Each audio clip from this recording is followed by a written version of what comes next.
Okay, back. Travis Anderson. Good afternoon, podcast world. Travis Anderson. Where are we and what should we do about it? My next book is in stores available. It's called Life Forward. It's picking up on the same concept, only more about life forward. I saw something recently that caught my attention in a major way. Shocking. Tucker Carlson, Marjorie Taylor Greene, and a couple other people associated with the political right got together, and we're talking about a different direction, potentially even a third party. Normally, that wouldn't interest me very much. I've spent a lot of time talking about how much human attention gets consumed by politics, personalities, arguments, and competition between sides. This particular moment in time was different because when Tucker Carlson laid out his 10 points, something jumped out at me. Not simply what was there. What wasn't there was jolting. Yeah, he attempted to describe things people could actually organize around: equal treatment under the law, productive work, manufacturing, accountability, education, families, and a country that functions. Largely absent was the usual requirement that we first divide ourselves into competing political and religious tribes. It caught my attention because that's a direction we've been exploring in my books. It matters because where this is coming from. Tucker Carlson has spent decades inside political media. Marjorie Taylor Greene became nationally famous largely through political confrontation. Both have said things throughout their career that many Americans have considered extraordinarily divisive, borderline crazy shit. Built their careers around just crazy, divisive rhetoric meant to divide and get attention. People that became successful inside the machinery of the division, finding their way out of that fog and landing on the idea that we are better off finding and investing in human potential was extraordinary. We don't need to make Carlson a hero or Marjorie Taylor Greene a villain. They are exactly the categories I'm trying to stay beyond. The better question is, does this belong? That's sorting differently, and that is the topic that I spend most of my time with. Imagine putting a table in the middle of a room, and around that table are Republicans, Democrats, Christians, Muslims, atheists, conservatives, liberals, and people who couldn't care less about any of those labels. Now put something on the table. Healthy children. Does it belong? Yes. Good education, yes. Meaningful work, yes. Safe communities, yes. Honest institutions, yes. Human health, opportunity, peace, the ability to raise a family and participate meaningfully in your community, yes. Beings developing their potential, and that potential back into the world, yes. Pretty quickly, something remarkably happens. We discover an enormous territory that belongs to everybody, and we've been spending an incredible amount of our attention fighting over the much smaller territory we disagree.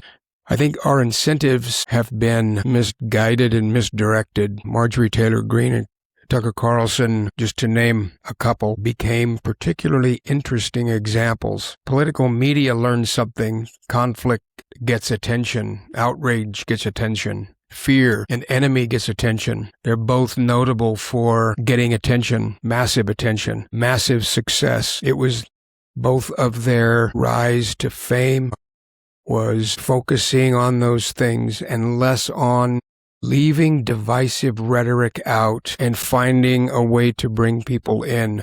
We found out that attention could be converted into money, influence, votes, audiences, and power. Nobody needed to design the whole thing. People simply responded to the incentives in front of them.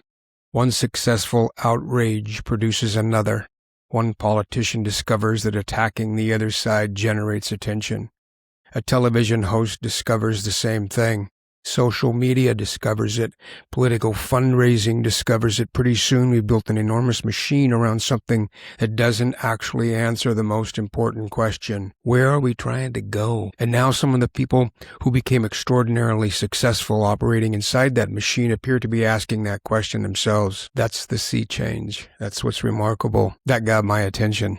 Here's where our framework becomes important. Suppose somebody has spent 20 years participating in a divisive and suddenly says, maybe we should stop doing this. What should our response be? You don't get to say that because of what you said 10 years ago. That would be another dead end.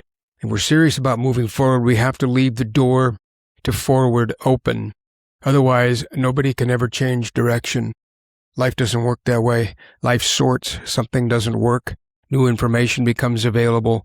Adjustment occurs, and the process continues. The relevant question isn't, where were you? It's, where are you pointing now? And then we keep watching. Does the behavior continue moving in that direction? Does it produce something useful? Does it include more people? Does it reduce unnecessary conflict? Does it increase human capacity? Does everyone get to participate?